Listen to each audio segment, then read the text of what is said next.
What's going on, guys? So I feel like my last month of videos have been coming out as kind of negative in the videos, just with the way free agency kind of went. Obviously, the Jaguars really didn't have a lot of money, so they didn't really spend a lot of money. And look, all that's to kind of be expected. I know I wished a couple different things happened a couple different ways. Mostly, I wish the Jaguars could have found out a better way to get a deal done with Evan Ingram to open up more money to maybe allow us to make at least another move or two. But that just kind of is how it is. But yeah, I can't really blame Balky for a lot of it. But um, my main thing is that the free agency, you got to be able to plug holes, and I really do feel like we have some kind of big holes, big glaring holes on the roster right now. Especially right now at pass rusher, because look, we lose Arden Key. The Jaguars lose Dewan Smoot essentially. If Dewan Smoot comes back, he tore his Achilles in December, so you're not getting the same guy. And that's kind of it. So, you have that there. And also at nickel cornerback right now, at the season start of the day, I don't think anyone's excited about Trey Herndon running back out there again.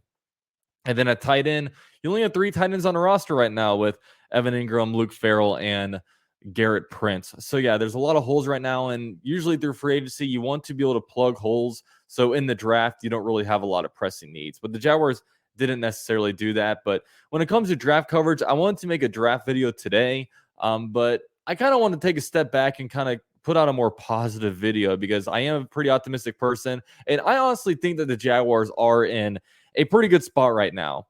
And mainly because I look at this offense right now, and I legitimately think that this offense might be the best offense we've ever seen from the Jaguars.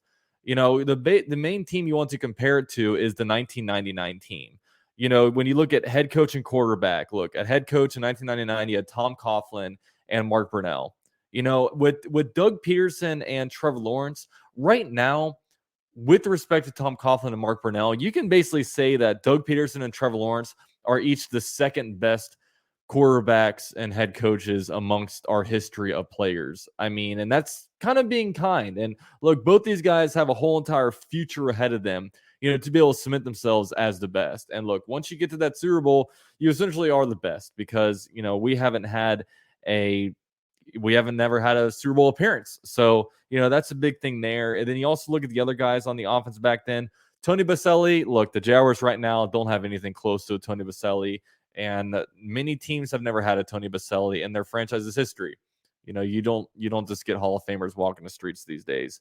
You also look at like Jimmy Smith, Keenan McCardell. Look, right now the Jaguars have Calvin Ridley, Christian Kirk, Zay Jones. So we have a formidable wide receiver group right now. And then also you compare Fred Taylor to, Travis Etienne. And, Travis Etienne, I think, showed a lot last year. And I think he has a whole entire future ahead of them. But really the main things you like to look at really are head coach and quarterback. And that really is where I see the most upside here.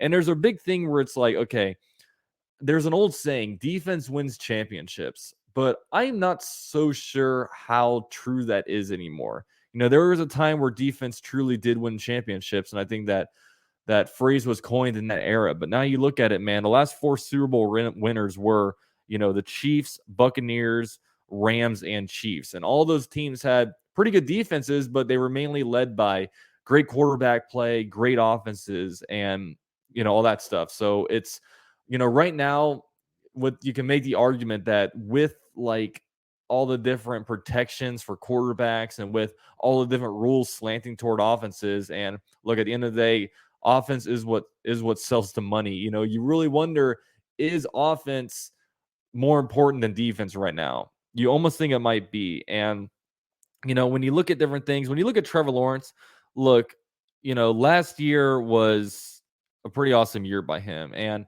but it took a little bit for him to get going. And I know a lot of people, with last year, with having Urban Meyer his rookie year, we went into this year where we said, look, this is basically Trevor Lawrence's rookie year. I never really subscribed to that theory very much, just because, I think if any rookie came in with 17 games of NFL starting experience, that's a really big advantage. You know what I mean? Trevor Lawrence got to see the NFL, so I didn't really look at it as his rookie year. But, really with the way the season progressed, it really was like it was his rookie year. like when you look at 2022, it started rough. And I know my opinion on him never really wavered until the Broncos game, because after that Broncos game, I was like, dude, like, what is going on with him? Like, it was so hard to keep making excuses for him, for his play. And, he had thrown that really boneheaded interception in the red zone, the same exact interception he threw just a couple of weeks ago against the Houston Texans. And it's like, is this guy learning from his mistakes? What the heck is going on with this guy?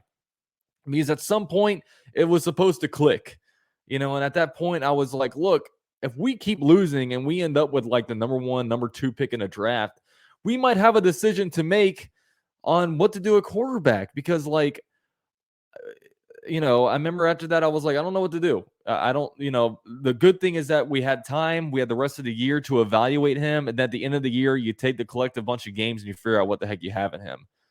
Luckily, the Jaguars started winning some games, man. And when you compare that first 8 games up until the Broncos game, Trevor Lawrence was 10 touchdowns versus 6 interceptions, 2-6 at the time. And then the way he played after that Broncos game, 15 touchdowns to 2 interceptions, and he was 7-2 as his record in the regular season, which was awesome. And you go back, think about that stretch of games, man. Like the Raiders game, the Ravens game, both of the Titans games.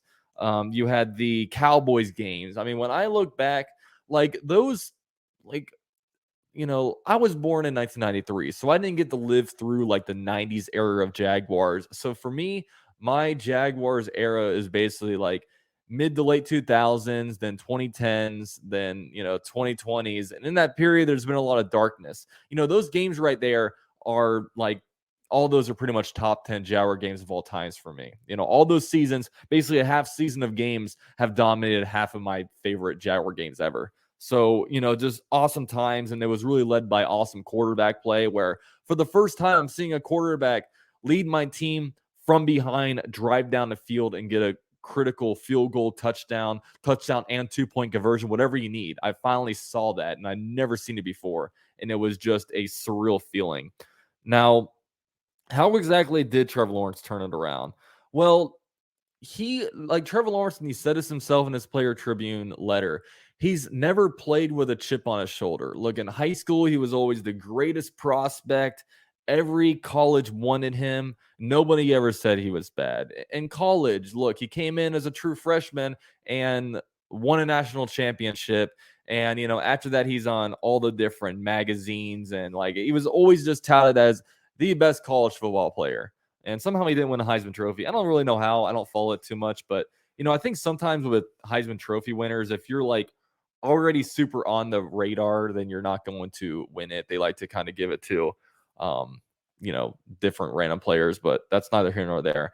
Another thing is that, look, he owned the offense as the season went on. And I'm going to insert a clip that Christian Kirk said about him that was honestly pretty telling. I think right when they started giving him more responsibility, but also giving him more freedom, he just kind of took off. And freedom within the offense, freedom within to be out there, see things, check to things. And, that's what started really kind of opening up. And that's where I thought he was at his best. And, it was a lot because of some of the games that we were in. We had to go, no huddle, up tempo. So, we're getting on the ball. Though, man. He's seeing it. He's checking the things. And I'm like, dude, that's when you're at your best. Like, when he's seeing it and he's checking the things, it's lights out. And it always worked. Like, anything he got to always worked. Man beaters, zone beaters. Like, once they kind of gave him the reins to be like, all right, you can get to anything at any time. We're working during practice, during periods where we're not even, out there supposed to be doing anything. He's bringing me, Marv, Zay, Evan down to the end zone. Like, we're going through signals. We're going through everything. And so that really helped. And, I'm thinking back, also during the Detroit game, he had that scare where it looked like his knee was blown out. Yeah. Dude came, sacked him, and that's when he messed up his toe. But when he got tackled, when they showed on the Jumbotron, I was like, done. You were definitely planning your vacation then. Oh my gosh, it was terrible. Yeah. But then, so they take him inside and come in at halftime. This is right before halftime. Come in at halftime, don't see him. I'm like, damn, Trevor's done. Next thing I know, he's back out there for the first series. I'm like, you good? He's like, I'm just keep going. Like they said, He's everything's tough as okay. shit, Yeah, dude. he's like, they said everything's okay. Like, just fight through it. And like, that says a lot, you know. And we at that time we were still losing 35-10. Like, there's no reason. He very easily could have been like, all right, let's just shut it down, get through this. Like, he went back out there, and so everybody else sees that. You know, everybody else sees that.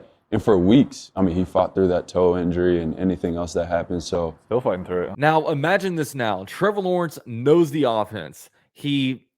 And now that he knows the offense, because this time last year and even the year before his rookie year, he's learning a brand new offense. He's having to come in and practice what he studies. Now he can come in, he knows the offense. Now you just build on top of what he already knows, and then you keep configuring. He knows, like, Trevor Lawrence knows a lot about him as a football player now versus last year. Then now he can really go out here and command this offense like no other, which is going to be really, really awesome. And also just his confidence, man. He gained a lot of confidence through last year, and it really showed in that 4-interception game against the Chargers where playoffs, we were there, or I was there. I looked up at the board, I'm like 27-0. I'm like, dude, what the heck? This is just nuts. He's thrown 4 interceptions. What are we doing here? And then somehow he wasn't rattled, man. He came back and he won that game. And, you know, just the way the team played, the defense played, it was just awesome. And, you know, I was worried after that game. I was like, look, Trevor had a great year, but it's going to be so overshadowed by that performance that day. And look, you look at the flip side of things, the Los Angeles Chargers right now, you know, a bunch of people, when you talk about the Chargers, they talk about that game, you know, and how they blew it in the way they did. And luckily we're not in that position, but it was just super awesome to see that. And then, you know, you have different guys around him that should be just getting a lot better. Look, Travis Etienne going into year 2 of a fully healthy season. Look, like last year, we had a little bit concerns about him because he had some fumbling issues, but luckily later in the season, he corrected that. And then he became just a lot better. He's very explosive, really very speedy. He also has really good contact balance. He's an excellent player. I really think the next dimension for him is if he can become a down the field passing threat. And I think both Urban Meyer and Doug Pederson wanted to see that in him. It's just, I think it was a little bit too much for him to chew at the beginning. And then they wanted to say, like, okay, let's just stick him in that running back role, and that's going to be his thing. But I really wonder if going forward, they tried to incorporate a more downfield, kind of like the Saints did with the Drew Brees era Alvin Kamara. And then, you know, Calvin Ridley, look, I love his game. I remember clamoring for the Jaguars to trade for him before, you know, he got in all that trouble. And I'm not, you guys know me, I'm not someone that wants to go trade for everybody. It takes a lot for me to say, okay, let's trade draft capital for this guy. But Calvin Ridley looks ready. He looks ripped. He is fast. I mean, and he looks so hungry to get back in here. And, you know, he's excited to play for Trevor Lawrence. And it's going to be awesome. It's going to be awesome. You know, Christian Kirk had a career year, you know, and he's only going to get better, I think, as he gets away from the number 1 receiver role. Because I think a lot of us saw last year that, look, he's a great player, but he's not a number 1 receiver. And that's fine. Like, if your role is a number 2 receiver, go be a great number 2 receiver. But now that the Jaguars have Calvin Ridley in here, that should open up Christian Kirk like even more. And Zay Jones, another guy that had a career year last year, and he played a lot better down the stretch. And the Jaguars saw something in Zay Jones that a lot of teams didn't see, and they maximized that in a lot of ways. Evan Ingram, of course, he had a career year. So a lot of players last year, and in their first year on the Jacksonville Jaguars, a historically terrible team, you know, a bunch of new players on this team with a quarterback that struggled at the beginning, a young quarterback. When you look at their level of play, and at the end of the year, when you look at all their stats and all these different things, it was like, man, that was a pretty good offense for an offense that wasn't supposed to be there yet. And, you know, I think that there still are offensive line questions. We'll definitely revisit the offensive line after the NFL draft because, look, like, offensive line is definitely an option at number 24. You know, maybe, you know, definitely later in the draft in the 2nd, 3rd round, maybe they get a good steal in the 3rd round. You know, I think there's still offensive line questions, especially when it comes to depth. But, you know, that could still be, you know, that's still kind of out there. Now, I think one of the most amazing things about the Jaguars right now is just the head coach with Doug Pederson. Look, I have never in my life felt better about a head coach in the NFL. And, he is the most ideal head coach you want to have nowadays. I mean, back in the Tom Coughlin era, look, Tom Coughlin was kind of the guy that you wanted because back in the 1990s, that was the kind of coach I think was normal. You know what I mean? Like you have a guy that's, more of an authoritative figure, a guy that likes to control things, run things more like a boot camp. But then now players don't respond to that as well, man. Us millennials, we're sensitive. We can't deal with that kind of stuff. So yeah, now he's a player's coach, but he's not like everyone's friend. He commands respect, but he gives respect as well. And look, it helps that he's an offensive mastermind. He's just that offense. I mean, just some of the play calls were genius. Like, that fourth down call against the Chargers to convert that first down. Like, I was like, what do you call here? Perfect play call and just a really, really fun offense to watch. He's a culture builder. Of course, a culture isn't built in 1 year. It's going to have to it's going to have to grow over the span of several years. But, where the Jaguars are right now, you feel pretty good about the state of where everything is. And look, he's like one of the better retread coaches out there. I mean, a lot of times when you get retread guys, you don't get super excited because it feels like there's not a lot of upside. And it's like, okay, this guy failed over there. What's they going to do over here? Doug Pederson did not fail at his first stop. He did not fail.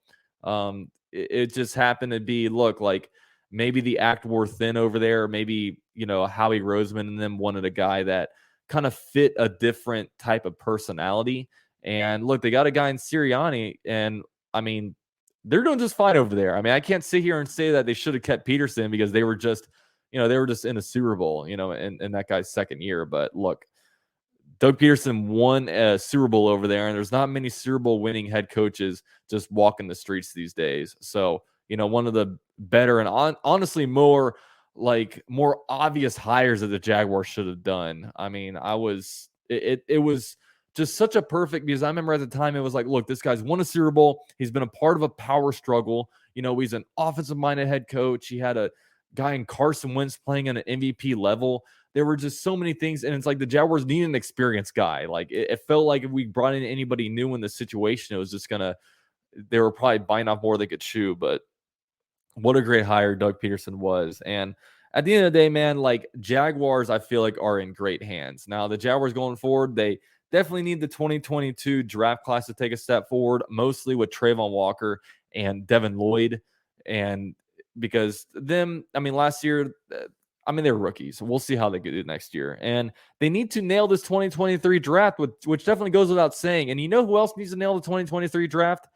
The Chiefs, the Eagles, the Bengals, every team out there. I mean, the way you stay good is you have a great head coach, great quarterback, and then you draft well. I mean, that's essentially what it is, because you got to keep having good players come in, because as you know, the Jaguars are tied up in cap space right now. You can't just go out every offseason and sign every different player. You just can't do that. So yeah, you need to keep nailing the draft, get these young guys in here on good, cheap contracts, and you can move forward really well. So yeah, we're going to get into really draft preparation. And like I said at the beginning of the video, I definitely have different concerns about the roster right now, but I do, when the roster, especially on the defense. But when it comes to this offense, I have such high hopes for this offense. I mean, there's now proven guys. I mean, Trevor Lawrence is now a proven quarterback. Doug Pederson is definitely a proven head coach. We have Calvin Ridley, who's a proven commodity coming in. We have guys like Christian Kirk, who's had 1,000-yard seasons on the Jaguars. We saw ETN have 1,000-yard season last year. We have so many things where this time last year, we had so many more questions than answers. And that's why, I would give these record predictions and I'm like, I have no idea. I have no idea I'm like, this team could be as good as like 10-7, or this team could be as bad as 6-11. I mean, seriously, there was such a variance on where the Jaguars could be, just because you didn't know a whole lot. But yeah, now the Jaguars, I feel really good about this offense. Let's go nail this draft and have a really, really fun season. That's all I'm going to say. But appreciate you guys for watching. Definitely drop a like for me if you guys can. Enjoy the rest of your Sunday and the rest of your work week. We are, I think we're 25 days away from the NFL draft. So it's coming up pretty quick. So thank you guys for watching. Go Jags.